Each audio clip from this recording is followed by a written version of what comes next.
ಯೇಸು ಕ್ರಿಸ್ತರ ಮಧುರ ನಾಮದಿಂದ ನಿಮ್ಗೆಲ್ಲರಿಗೆ ನಾನು ಒಂದನ್ನು ತಿಳಿಸೋನಾಗಿದ್ದೇನೆ. ಪ್ರಿಯರಾದ ದೇವರ ಮಕ್ಕಳೇ, ನಾವು ಈ ಲೋಕದಲ್ಲಿ ಜೀವಿಸುವಂಥ ಪ್ರತಿಯೊಬ್ಬರಿಗೆ ಎಲ್ಲರೂ ಈ ಲೋಕದಲ್ಲಿ ನಾವು ಸಾಯುವರಾಗಿದ್ದೇವೆ ಅಂತ ಮೊದಲನೇ ಮಟ್ಟದಲ್ಲಿ ನಾವು ಆಲೋಚನೆ ಮಾಡಬೇಕಾಗಿದೆ.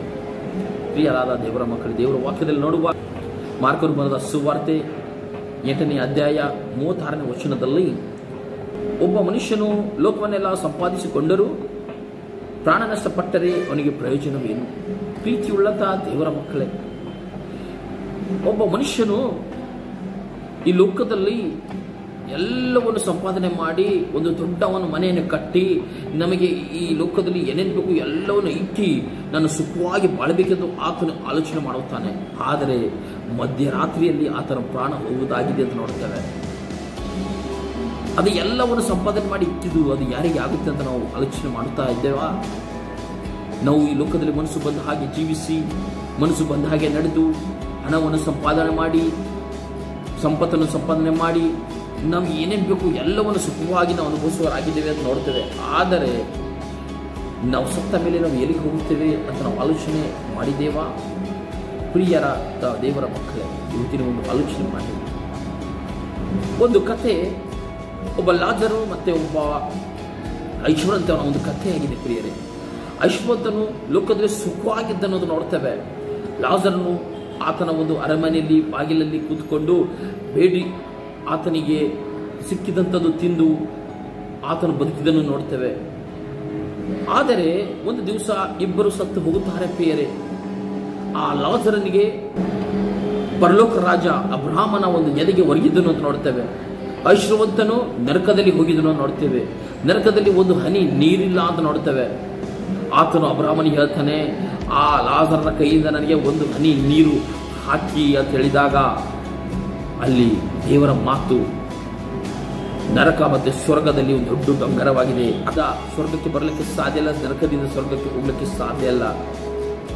ಆತನು ಹೇಳ್ತಾನೆ, ನಾನಿಷ್ಟು ವ್ಯಥ ಪಡ್ತಾ ಇದ್ದೀನಿ, ನಾನು ಇಷ್ಟು ಕಷ್ಟಪಡ್ತಾ ಇದ್ದೀನಿ, ನನ್ನ ಒಂದು ಕುಟುಂಬದ ತಮ್ಮಂದಿರು ಅಣ್ಣಂದಿರಿದ್ದಾರೆ, ಹೋಗಿ ಆ ಲಾಜರನಿಗೆ ಹೋಗಿ ದೇವರ ಬಗ್ಗೆ, ಪರಲೋಕದ ಬಗ್ಗೆ, ಈ ಲೋಕದಲ್ಲಿ ನಾವು ಯಾಕೆ ಜೀವಿಸಬೇಕು ಅಂತ ಹೇಳಿ ಅಂತ ಹೇಳಿದಾಗ ಅಬ್ರಹಾಮನು ಹೇಳ್ತಾನೆ, ಅಲ್ಲಿ ಪ್ರವಾದಿಗಳ ಗ್ರಂಥಗಳಿವೆ, ಅದನ್ನು ಓದಿ ಅನೇಕ ಜನಗಳು ಹೇಳುವರಾಗಿದ್ದಾರೆ.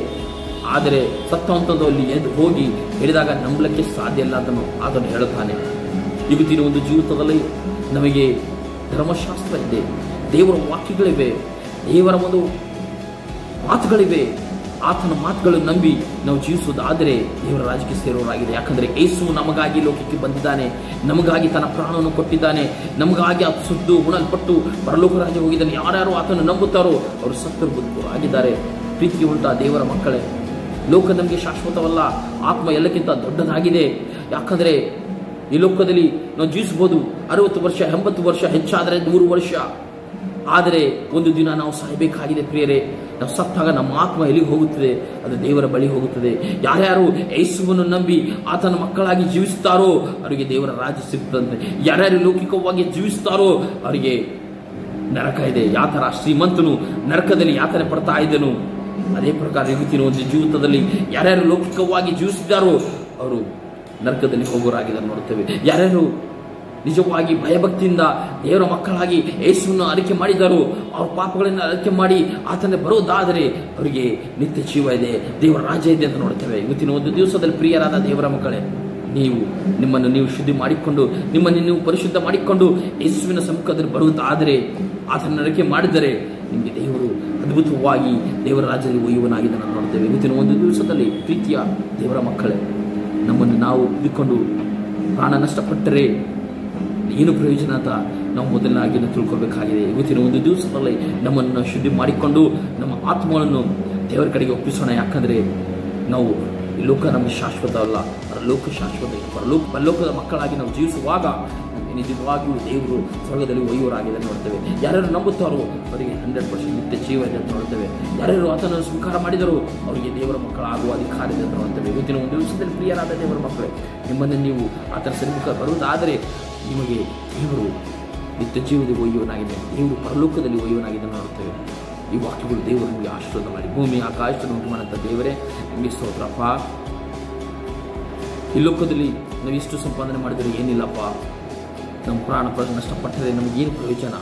ಹೌದಪ್ಪ ತಂದೆ ಆದವರು, ನಮ್ಮನ್ನು ನಾವು ಶುದ್ಧಿ ಮಾಡಿಕೊಂಡು ಈ ಲೋಕದಲ್ಲಿ ಜೀವಿಸುವಾಗ ಯೇಸುವಿನ ಮುಖಾಂತರ ನಮ್ಮ ದೇವರ ರಾಜ್ಯಕ್ಕೆ ಸೇರುವವರಾಗಿದ್ದೇವೆ. ಯಾರ್ಯಾರು ನಿನ್ನ ವಾಕ್ಯವನ್ನು ಕೇಳಿ ನಿಜವಾಗಿ ಪಶ್ಚಾತ್ತಾಪಪಟ್ಟು ನಿನ್ನ ಕಡೆ ಬರುತ್ತಾರೆ, ಅವರನ್ನು ಆಶೀರ್ವಾದ ಮಾಡಪ್ಪ. ಪ್ರತಿಯೊಬ್ಬೊಬ್ಬರನ್ನು ನಿನ್ನ ರಾಜ್ಯಕ್ಕೆ ಸೇರಿಸುವಂತ ನಿನ್ನ ಚಿತ್ತವಾಗಿದೆ. ಯಾರು ಹಾಳಾಗಬಾರ್ದು, ಎಲ್ಲರೂ ನಿತ್ಯ ಜೀವ ಪಡೆಯಬೇಕು ನಿನ್ನ ಚಿತ್ತ ಆಗಿದಪ್ಪ ತಂದೆ ಆದ ದೇವರೇ. ಇವತ್ತಿನ ಒಂದು ದಿವಸದಲ್ಲಿ ನಿನ್ನ ವಾಕ್ಯ ಕೇಳಿದಂಥ ಪ್ರತಿಯೊಬ್ಬರನ್ನು ಅದ್ಭುತವಾಗಿ ನಡೆಸಿರಿ, ನಿನ್ನ ರಾಜ್ಯಕ್ಕೆ ಸೇರಿಸಿ. ಯೇಸು ಕ್ರಿಸ್ತನ ನಾಮದಲ್ಲಿ ಪ್ರಾರ್ಥನೆ ಮಾಡ್ತಾನೆ ತಂದೆ, ಆಮೆನ್.